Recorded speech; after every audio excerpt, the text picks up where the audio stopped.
Hello guys, and welcome to the DoxCast. I'm your host, Logical Paradox, and I am very surprised. I'm SeaTactics for the win. Hello, everyone. Welcome to the DoxCast. I'm interrupting the intro. This is my show now. This is the Seacast. This is Steven. He's doing stuff. And the other guy, we don't care about him. We're also here with Super Cyan, What's up? and I am very surprised at the lack of language from last week's show. Just thought I'd put that out there.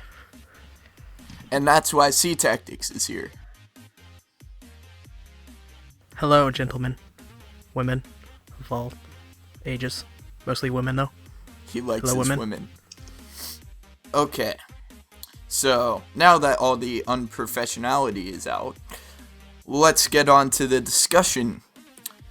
Many have speculated that Nintendo has broken away from their longtime family-friendly image with the release of Bayonetta. What is your opinion? I know you have an opinion on this, SeaTactics, because you put a video out on it, so I'll let you have the floor first.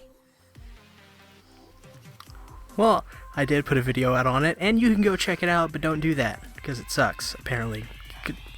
According Gross. to Reddit, at least. Yeah, Reddit everyone sucks. on Reddit hates it. It's terrible. Yeah, they hate. Yeah, According to yeah, Reddit, everything sucks though. So. That's true. yeah, a bunch of pessimists, but well, with every side. But so,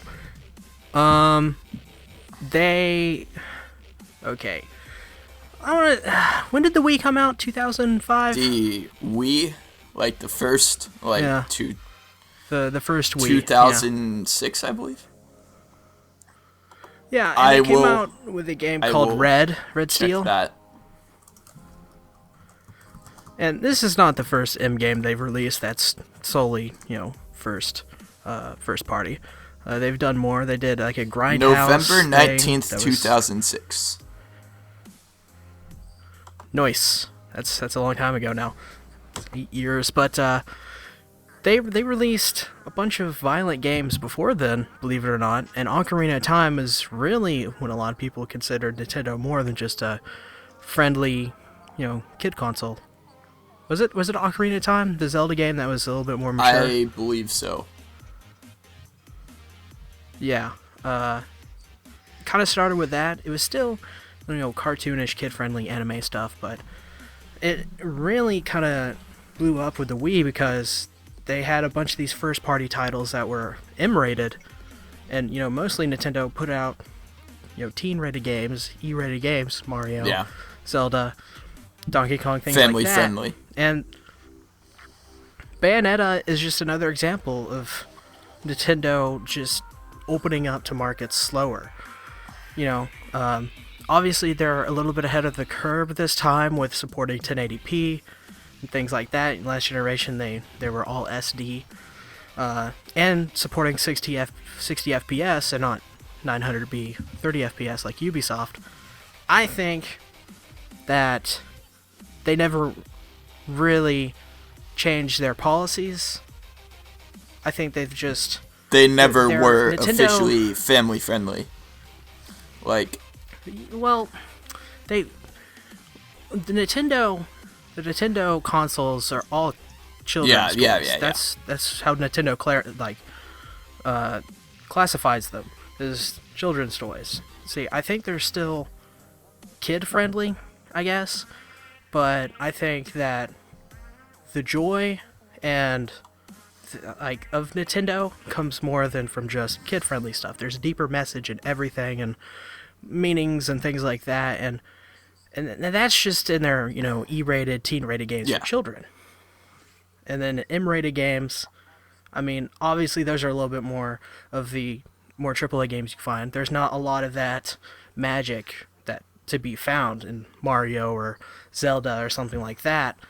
But I think they've never really changed their stance. I just think they put out games for all types of audiences. there's a much deeper message in and- Bayonetta, though. Like, it's like be There- yourself, basically. Yeah, that's what I take away from that. In my personal opinion, I've played Bayonetta. I haven't completed the first one yet. I'm a huge Bayonetta fan. I can't believe I'm saying this publicly, but I I know. I tell everyone I love Bayonetta, but I even watched the anime they released recently of Bayonetta, and even in that, it never comes off as something being over sexualized. But that's a whole other topic. But yeah, that's my thoughts on Nintendo. They're open to all markets, and there's not everything is necessarily one thing. It's whole different genres and ratings and things like that. Do you have anything to say about this, Cyan? I just have a question real quick. Did Nintendo create Bayonetta, Yes. or are they just publishing it? Oh, they. No, they're just Are publishing they just? I thought they created it. Okay.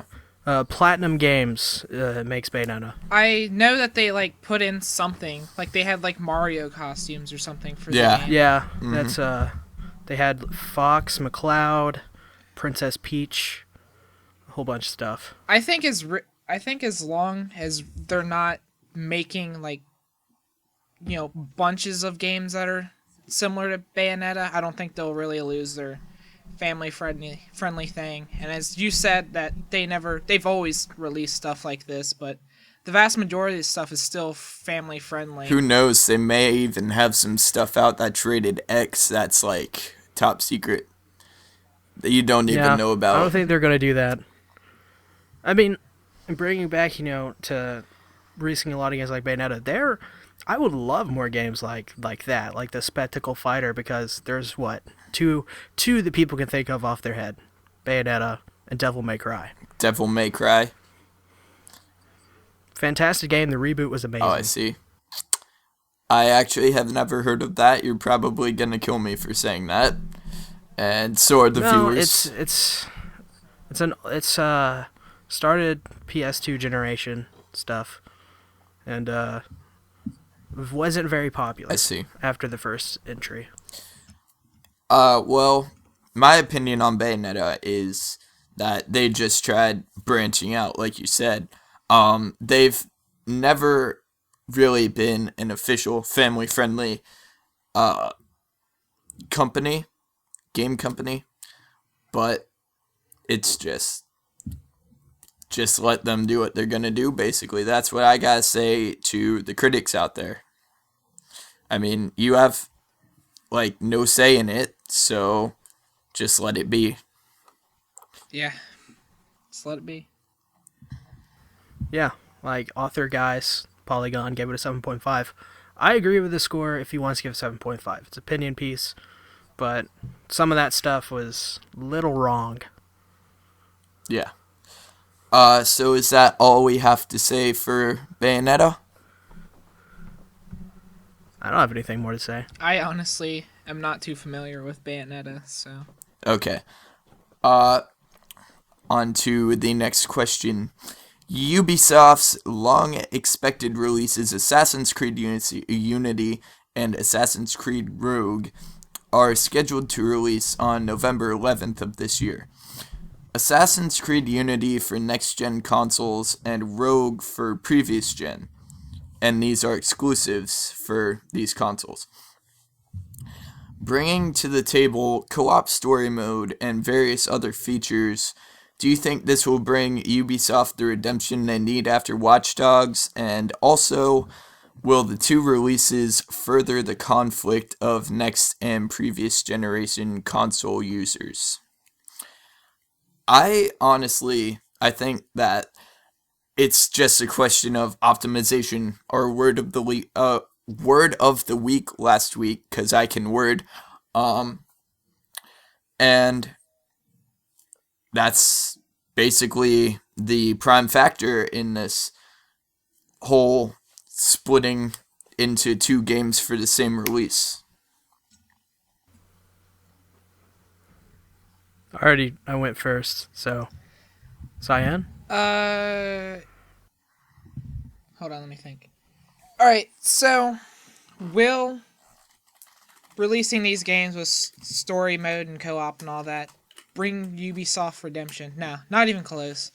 They have a track record of messing things up, and this is coming from a PC Master Race standpoint. Assassin's Creed Black Flag had issues. It was horribly optimized. The engine was capped at 63 frames a second for some weird reason. Like, you couldn't get any higher, and VSync had a lot of issues, and Watch Dogs, as we all know, was terrible. Completely horrible. Yeah, it was horrible. Struggled to get 60 frames on SLI Titans. I heard some mouse acceleration issues with it being inconsistent between menus in the actual game. The mapping was awful on controller, even not even for PC. I've never played it for PC, but the mapping for controller was just atrocious. And the graphics engine, when you're trying to drive and stuff, it wasn't the same as when you're on the street. It's a completely different graphics engine, and it sucks. Watch Dogs sucked. But the thing that and they also had something came out a couple weeks afterwards, was that there was code in the game that made the game run fine for PC. It just needed to be enabled with a mod. And I think if Ubisoft wants to redeem themselves in the eyes of a PC player, because I'm not too familiar with consoles, they just need to quit throwing PC under the bus. I mean, when you have so many games that have messed up on PC, and I mean horribly messed up, Yes. not just minor flaws, but completely broken games, I think they just need to make better games, and they need to not separate the DLC into 8 different packs, because I remember when Watch Dogs was coming out, there was 8 or 9 different DLC packs, and each one had different things and parts of another, so you ended up having to almost buy the game again to get everything that was going to be coming out on day one, which makes it even worse. And if they want to actually make PC gamers happy, they just need to get rid of Uplay too. Uplay is just, there's no reason to have it besides DRM, which Steam does fine, but they still have Uplay even if you buy the game on Steam, which makes absolutely no sense, because it's just an extra step for, somebody to play a game, and it's always on DRM, which means if you're not connected to their servers, you can't play. And that's a huge issue on release day, because it overloads their servers, and then it just ends up nobody can play it. I don't know anyone that actually uses the Uplay and makes an account or anything. I just think people just use it so they can get online. Just enable it. I think it's mandatory to play Ubisoft games. Nope. I know I had to have it for... Nope. I don't have it. You don't? Nope. What do you play it on? I just... what game? Well, there's Watch Dogs and Assassin's Creed Brotherhood and Assassin's Creed Black Flag. You're playing this on PC? No. They also have it for Xbox. Oh, no. On PC... It's not required for console, PC though. is required. Is it? When you launch a Ubisoft game 100%. through Steam, It's DMR. Yeah, it's always online, too. And that just gives you issues. If you ever want to play offline, you can't play it because you're not connected to their servers. And on release day, when games overload their servers, you can't play it. So, will Ubisoft redeem themselves with this game? No, I don't think so. It's going to be a very long time before they can even get to being okay again. But as for the console gap, I have honestly no clue, because I'm not really in touch with console games anymore. Because I used to play console, but I don't anymore. And I don't think there's really a conflict between the next and previous generations. There is. I'm a console guy, and well, I'll play on PC, but I'm primarily a console guy. And people compare next to previous all the time.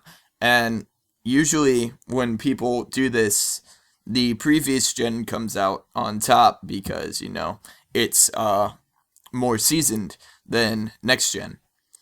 And that's just, I don't understand it. I mean, I don't take part in these because I'm really indifferent. So, yeah. I think, to be honest, they just need to make the consoles, when you go from one generation to the next, it should just be a step up in specs. So instead of having you fight between like Xbox 360 and the Xbox One, which is two completely different things, it should just be, somebody competing with, last generation graphics cards and next generation graphics cards, where there's no issue between the two. There shouldn't be a specification between each two consoles where it's either you have it for this or you have it for that. It should just be you have it for Xbox or you have it for PlayStation. Keep going. I'm not gonna. No, that's what I was gonna say. Okay. But like previous gen consoles, games that are still releasing for those have tended to have less features than they do on next gen, which I guess is good in a way, and it sells more next gen consoles, but it's kind of a jip to the owners of previous gen consoles that only have previous gen. I don't know if it's actually really warranted to have less features. I don't know if they're doing it because there's better hardware on the new consoles, or it's they're wanting people, is it like making an actual difference, and like could they have those features in the previous generation? Because if they could, I think they might just be doing that. They're cutting things out so people are incentivized to go to the next generation, which I don't think is good at all. Because there's people not everybody can afford to spend $500 on the next generation console that has 30 games or so out and hasn't really been out for that long. Yeah. And also, we talked about this last week. It shouldn't really be called next gen anymore, but that's not relevant. It should just be called current generation of consoles. Do you have anything to say about this, C? I do. I was holding back a little bit. A lot of people around right now making noise. Yeah, so... my mom just walked in, too, also. So, there's noise on my side, too. I think the real question is, will people let Ubisoft be redeemed? And that answer, no. Uplay mandatory on PC is just a crappy DRM. To be honest, it's games for Windows Live that's still around, still kicking, because Ubisoft is just afraid of everything around them, it seems. And Unity, I mean, yeah, it looks like a good game. I don't think Rogue's going to be... I think Rogue's just going to be another Assassin's Creed 3, in my opinion. I don't think there's a way that Rogue can be any good unless they somehow try to hit it out of the park. And that's going to be hard. And I think Unity is the main focus of Ubisoft, honestly. I haven't seen any commercial on Rogue besides maybe a couple that are pre-order the game or whatever. But nothing too major. They're not really advertising it. Yeah, and I don't think people are making this a big deal. This is like a Reddit thing that people like to do in NeoGAF. Most of the hate right now towards Ubisoft is them saying I don't know where their PR guys are, but they're saying stuff like 30 FPS needs to be the standard and 900p is not terrible. It's not terrible, it's not bad, there's barely any difference. 600,000 pixels is a lot of difference, but I guess for a console it doesn't matter a lot, but for a PC 1080p has to be the standard. And 30 FPS on a console, I don't mind at all, as long as it does not drop and it does not feel bad. For example, Dark Souls is a terrible example of FPS dropping. Go to Blighttown anytime, 15 FPS for as long as I know there, you have experience with that too, having finished it in a Let's Play. Yeah. It's so bad. Do you have anything else about that? Well, look, people are making such a big deal out of this FPS thing, and this resolution thing, this parity thing. That's it, and I think it needs to be discussed.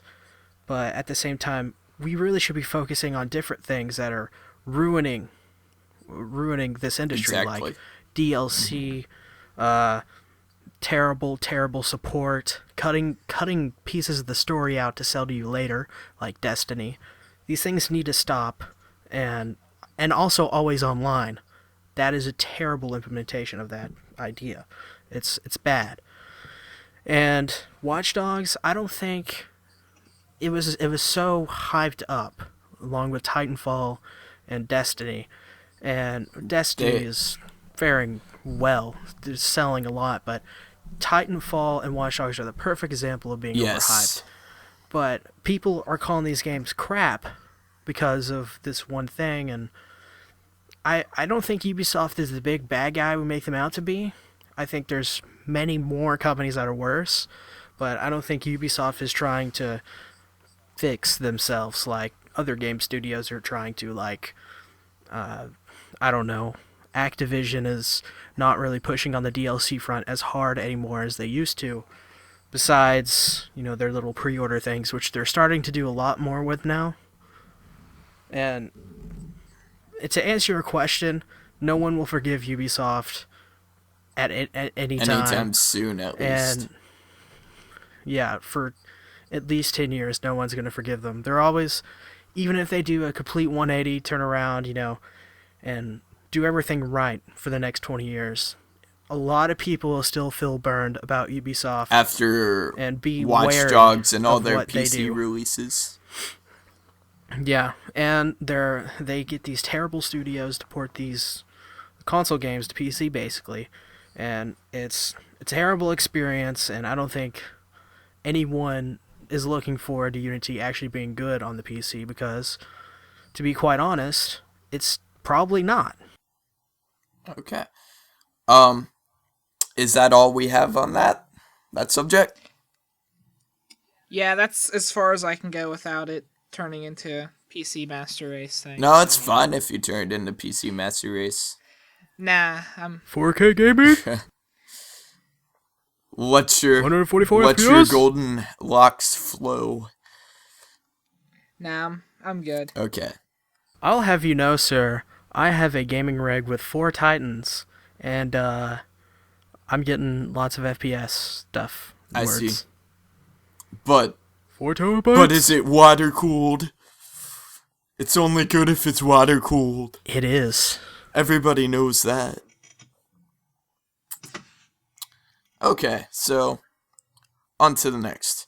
In the past decade, there has been a wave of indie games becoming wildly successful among gamers. Do you think that indie is the future of gaming?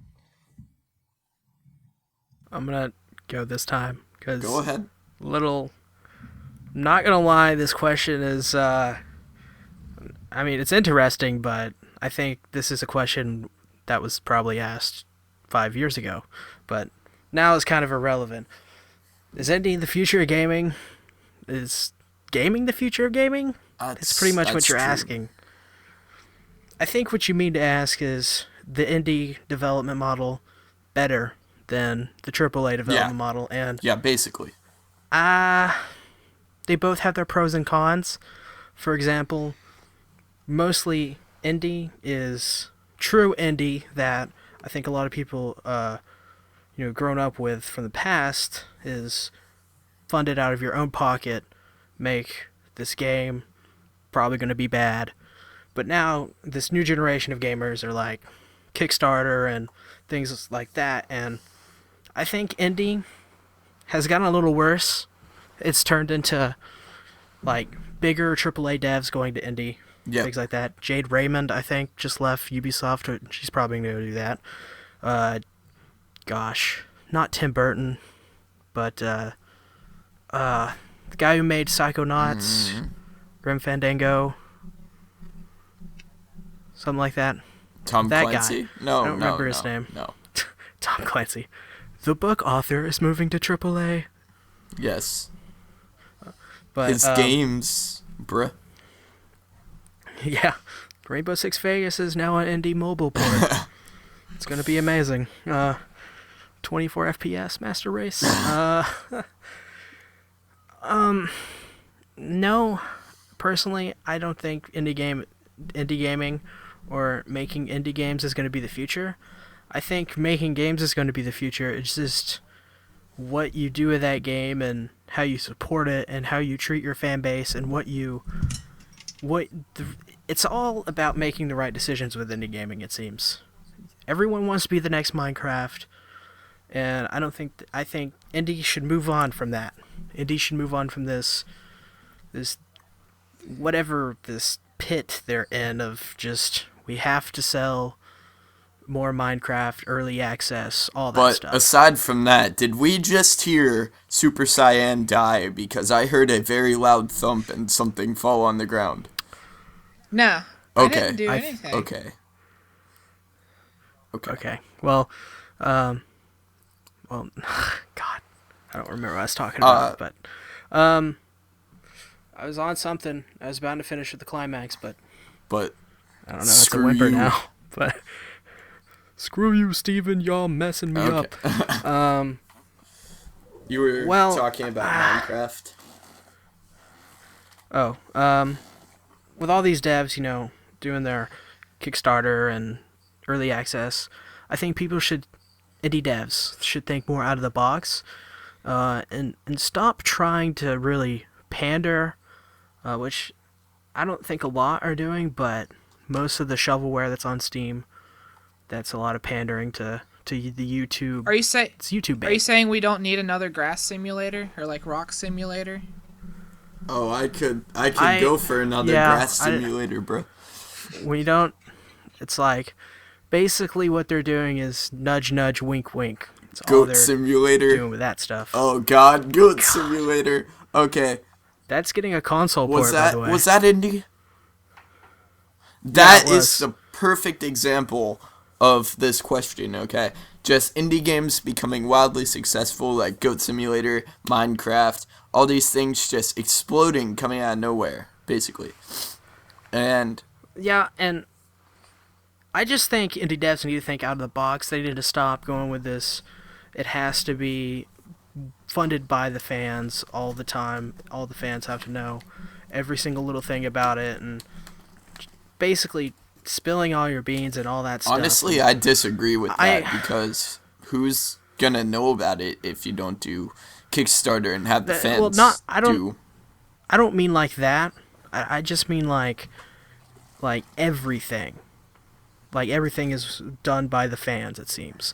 Where it's just fund this, give us, I don't know, $200 or they'll get like $200 and they'll go and make. They'll get an early release. Yeah, and then we'll be like, yeah, we'll update it every now and then, or something like that. But I don't think everything should be. But that's where the Oculus started out, also, and look at that. I mean. Yeah, I mean. I don't think that's bad. But now it's owned by Facebook, so it sucks. I don't know about that. It's not out yet. I don't know. Well, it's gonna suck. Public kit. I've seen some stuff, but VR is a whole different thing, but I just think they need to think more outside the box, and I hate it when I go on, whatever it is, and see these games that are just basically just shovelware or the same thing over and over, or it's just this zombie thing or shooter, whatever. I just want to see something out of the box, something done differently, because I don't know. I'm just tired of seeing the same indie thing played out over and over. Just trying to be the next Minecraft, because you're not going to be the next Minecraft. Focus on making a good game first. And don't necessarily focus on how much money you get on a Kickstarter or how much you're sharing with the fans or something like that. It's just focus on making the game good. Absolutely. Okay. And it doesn't have to be a Kickstarter or anything like that. Cyan's been silent pretty much this whole time, so. Is indie games going to be the future of gaming? Unfortunately, yes. Maybe. Well, maybe. Why unfortunately? To say what C said, just shovelware and stuff is going to be horrible. And I'm just saying it because I hate the early access kind of system. Not a because fan. I think it's kind of dumb that you're giving somebody $30 for something that you have screenshots and like a couple videos of. Like it just seems like a dumb move to like pay into those, and I say that bitterly because I've been burnt by it. Space Engineers, I have that game. You can't do anything in that game. Like you just mine asteroids. Like I thought it was gonna be something, but I don't know. 10 out of 10 IGN. Yeah, I mean the reason why that one came to mind first is because I played that today and I just got kind of frustrated with it. Yeah. Yep. I think for like small story games and like small sandbox games like Minecraft and stuff are going to be fine. But anytime you go anything larger where it's going to be like massively online where the companies or whoever's making it has to do the majority of the support, like dedicated servers, or if you're going to do something like an MMO, I think indie gaming is horrible for that, mainly because if you have the choice of giving millions of dollars to either like Blizzard or some dude in his basement that's wanting to make a game for an MMO, I would give it to Blizzard every time because they have the experience with like keeping things online and keeping things balanced that some guy that's doing this for his first time isn't going to have. But as long as it's something not like that, to pretty much minimize a point, because I could, I don't know, it's... Some of these indie developers, though, like, they have a ton of experience, like, years worth, and they've dropped out of major gaming producing companies, though. So. Yeah. Jade Raymond. I'm telling you, she's going to go to indie. Wait, didn't she announce in her statement that she's going to indie, maybe? I have no clue. Or am I just... Or is my brain a little fuzzy and I'm a little uneducated on that? It's I don't know. because you're elderly. You're old and senile. I'm 19. Yep. Getting up there and I'm old as dirt. Yep. So... I can't even speak correctly. I can't even remember my birthday. So, is that what we have for that subject? Yeah, I kind of lost my point halfway through it. I forgot what I was talking about. It's very hard to discuss indie gaming like that. I was gonna pretty much say what C said, so. Okay. Dang it, C. Watch all the YouTube comments be like, I hate SeaTactics, get him off the podcast. He's sucks. fired. Fire Move him now. to Switzerland where you'll become rich off of your yourself. offshore account. Move to Switzerland and kill yourself with Swiss people. With Swiss people. Hate you. With unsubscribe. I'm gonna dox you. This is a new section called The Random Review. Fanfare. And in this section, every person on the show must review a random game on the fly and give it a rating out of 10. I'll start with the game Evil Apples. Okay, so Evil Apples is a mobile game for iOS and Android. It's an indie-made version of Cards Against Humanity that can be played with friends or with a random group.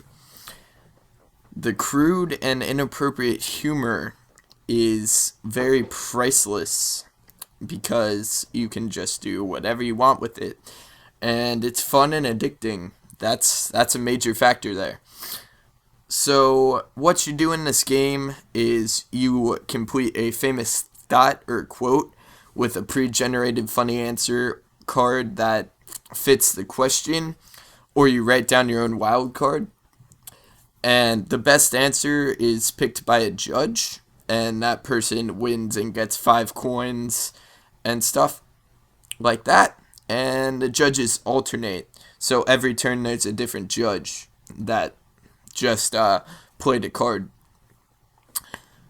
But a setback is sometimes when a message comes across in the group chat, it will completely crash the app. So that's a major setback. But overall, the game is very high quality and it's very fun. So I'd give Evil Apples a 7 out of 10. Who is the next contestant? C can go first C can go next because I went second last time. Way to throw him under the bus. I know. Okay, C. Well then, It's your turn. so I was told this like 20 minutes before we went on with this, but fudge it. I'm going to do this with no preparation, nothing. Off the cuff. Dark Souls. Oh, Dark Dark Souls. Souls. I just completed it. It's a game by From Software using the Havoc engine. You play a dude that he's pretty unhollow, or he's pretty hollow. And then he gets unhollow, and then he hollows himself again. He dies a lot, and you gotta go kill people and stuff. But after you kill the people, you gotta go kill bigger people that don't look like people, like they look like monsters, and you die a lot. That's pretty much what it is. So it's grindy. It has RPG elements. It is an RPG. I'm stupid. It's an RPG that has action elements. You can level up your characters by using souls. Souls are a currency, basically, and your XP at the same time. The game is very slow-paced, but can be fast-paced if you want it to be. But it will take a little bit of extra work to kind of pull that off. Hashtag off camera. The story itself is very vague, kinda. The game doesn't hold hands with you during the story. You're basically supposed to look at these items, look at these descriptions of these items, and find out what's going on in the story, past, present, and possibly future. You can summon other players to your game using a white soapstone, and you can play multiplayer like that. There is a PvP element. It requires you to consume humanity, which brings up your soul level, and based on your soul level and how much souls you have at the time, which the max is 15 or 10 or something like that, well, it depends. You can consume 10 humanity, but you can't consume anything after 10, and the rest you get is based on if an enemy gives you humanity, if you kill it. So that's how the skill ranking is. It's just how much humanity you have in your humanity soul level bar thing. As for the game itself and the quests and once again the story, it's all very hard but rewarding. You're not hold hands. You're not told anything. You basically have what you have, and then you have to make with what's in the world itself, and find out ways to get to these next boss areas and puzzles or whatnot, if there is puzzles. I don't remember if there is or not. It's been 6 months that I've been playing the game, so earlier parts are a little bit fuzzy for me. There is, just like all RPGs, there are easy ways to cheese the game out. That's in every game. I'm not going to tell you what they are, but they don't ruin the game necessarily. They make it easier at certain points. There is some bosses in the game that are a little bit too hard and a little bit too cheesy, and not really of the soul spirit, I guess. The Bed of Chaos and another boss, SeaTactics, are both very creative bosses in the way they look and the way their chambers are set up, but the Bed of Chaos is not really up to what the boss does. It's based on how you play, and it's very annoying. If you play the game, you'll know what I'm talking about. And SeaTactics is the same way, kinda. A little bit less annoying. But those are really the last two bosses in the game, and that's really only two bosses in the game that are like that. Downsides to the game, little bit slow in some areas. You'll probably run up 40 to hundreds, even hundreds of hours on one playthrough if you're not well skilled. Once again, not a lot of people will like this game, but once again, hands are not held with this game. You have to definitely play to your knowledge of what you know and what other people know if you're playing co-op. And I think the game is much more enjoyable if you look up a guide. But for the masochist out there who likes this stuff, you don't want any of that. You just want to get punished over and over and over. As for anything else, really, that's about all. It's just a really straightforward, stripped down game. There is DLC for it. I didn't buy it. I bought just the normal Dark Souls edition on a sale. He's poor. The FPS does drop a lot, and on consoles it's not the greatest, but you can get it on PC, and you can play it on 1080p, even higher than that, obviously, 60 FPS.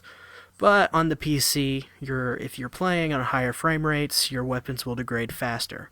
So keep that in mind. But the game is fun. The game's perfect. Story's amazing. If you like that stuff, if you like trying to hunt down the story in the game. 10 out of 10. 10 out of 10. And you would stick by that any day of the week. Any day of the week. Even if there's a gun held to your head saying, give it a 9 out of 10. I think I'd have to give it a 9 out of 10 then. I value my life over a video game.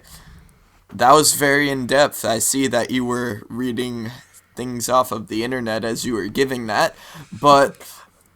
Nope. I've never read a review on the game. Oh, I see.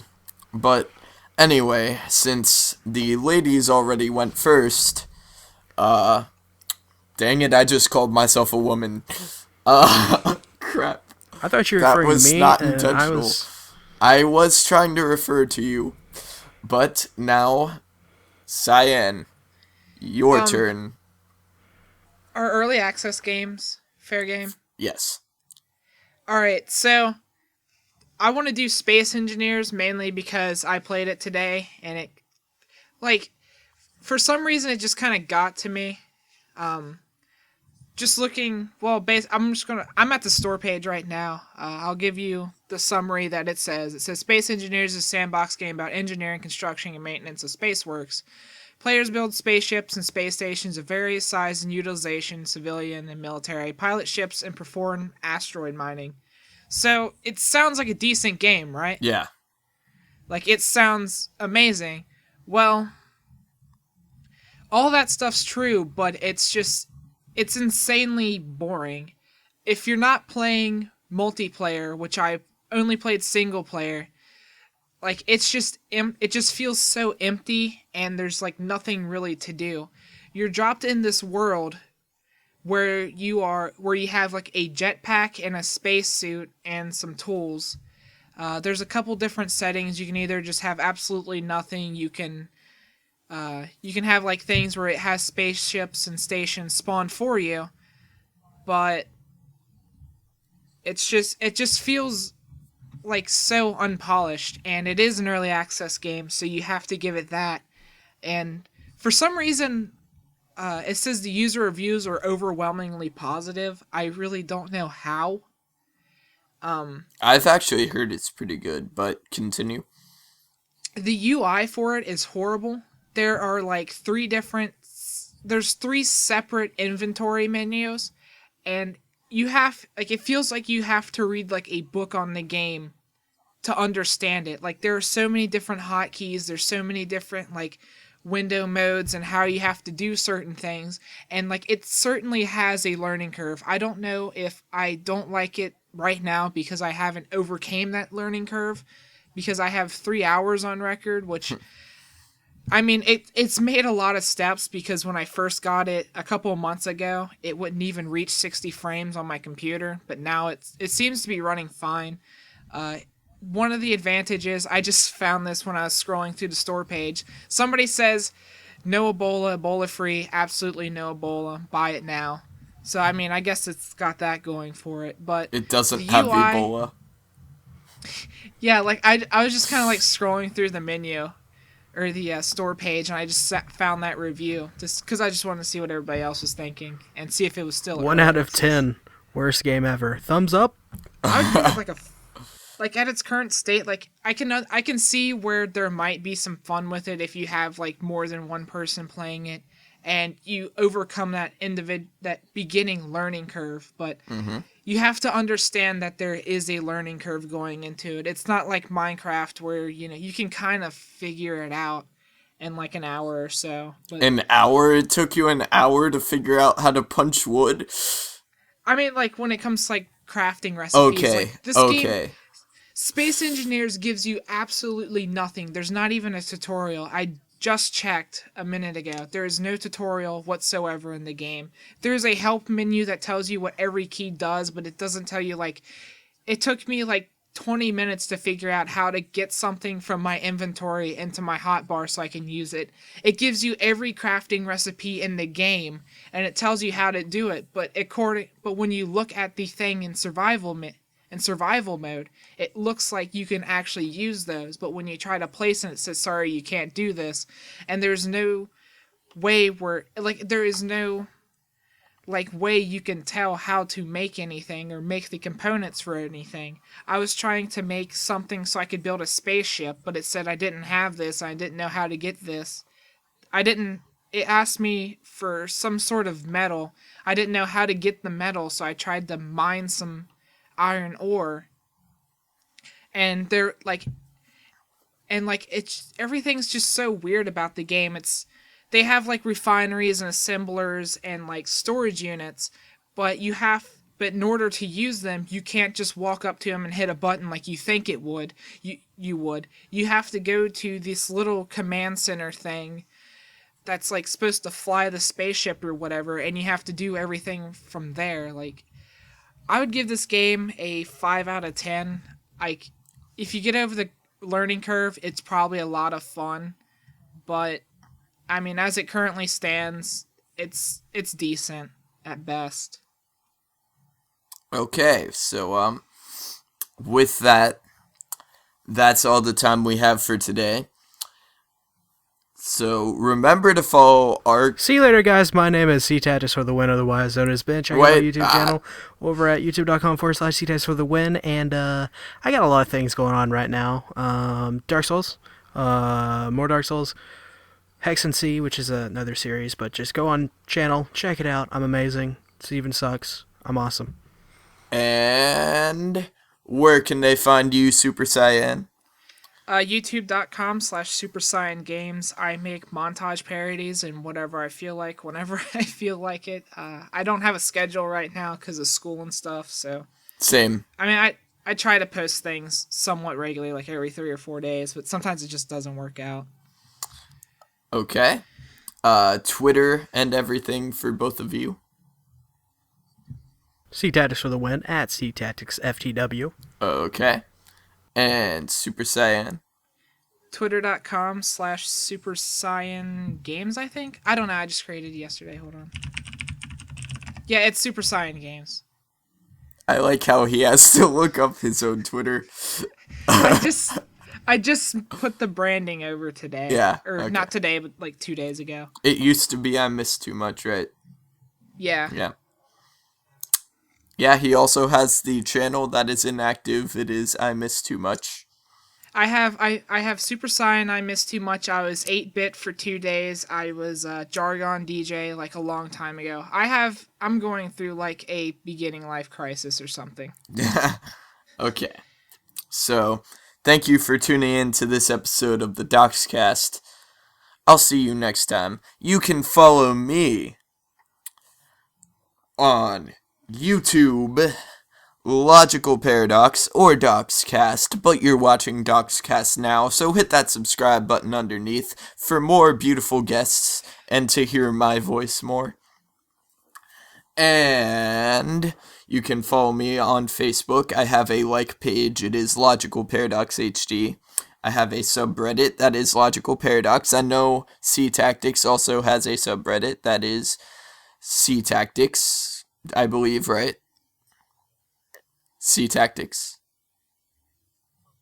Correct, Mundo. No for the win afterwards? Just SeaTactics. And do you have a subreddit, Cyan? No. Okay.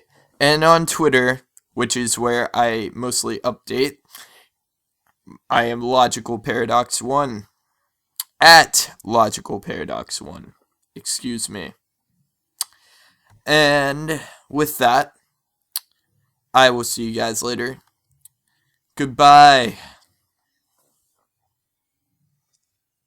You guys aren't going to say bye?